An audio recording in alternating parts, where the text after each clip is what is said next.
অন্যদিকে মাইথন ও পাঞ্চেত জলাধার থেকে জল ছাড়া অব্যাহত। গত 24 ঘন্টায় দুই জলাধার থেকে 49,000 কিউসেক জল ছাড়া হয়েছে বলে ডিবিসি সূত্রে খবর।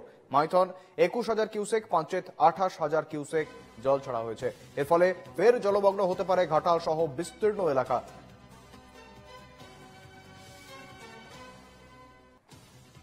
গতকাল আমরা দেখেছিলাম প্রায় 41,000 কিউসেক জল ছাড়া হয়েছিল দুই জলাধার থেকে, এবং আজকেও কার্যত সেই জল ছাড়ার পরিমাণ বাড়লো। আজকে 49,000 কিউসেক জল ছাড়া হয়েছে ডিবিসি সূত্রে এমনটাই খবর পাওয়া যাচ্ছে। মাইথন থেকে 21,000 কিউসেক, পাঞ্চেত থেকে 28,000 কিউসেক জল ছাড়া হয়েছে, এবং যার ফলে নিম্ন অববাহিকায় অবস্থিত সমস্ত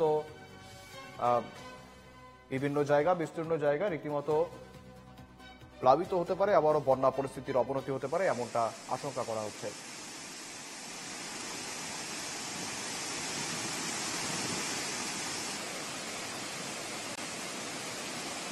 সঙ্গে রয়েছেন প্রতিনিধি সৌমিত্র গাঙ্গুলি। সৌমিত্র, রীতিমতো গতকাল আমরা দেখেছিলাম প্রায় 41,000 কিউসেক জল ছাড়া হয়েছিল মাইথন এবং পাঞ্চেত থেকে, আজকে আরো বাড়লো জল ছাড়ার পরিমাণ, 49,000 কিউসেক জল ছাড়া হলো।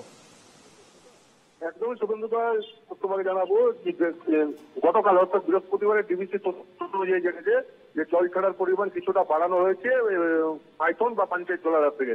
যেটা জানা যাচ্ছে মাইথন আর পাঞ্চেত এই দুটি জলাধার থেকে 49,000 কিউসেক জল ছাড়া হয়েছে, যা মাইথন থেকে 21,000 কিউসেক ও পাঞ্চেত থেকে 28,000 কিউসেক জল ছাড়া হয়েছে বলে এমনটাই ডিবিসি সূত্রে জানা গেছে। তবে আগামীতে যদি ঝাড়খণ্ড আবার বৃষ্টি হয়, কারণ বৃষ্টি দেখো চলছে এবং বৃষ্টির ফলে সেই জল মাইথন বা পাঞ্চেত জলাধারে আসে এবং সেই জলের জলস্ফীতি যেন ঠিক থাকে, জলস্ফীতি না বেড়ে যায়, সেই জলস্ফীতি ঠিক রাখার জন্য কিন্তু জল ছাড়া শুরু করে ডিবিসি।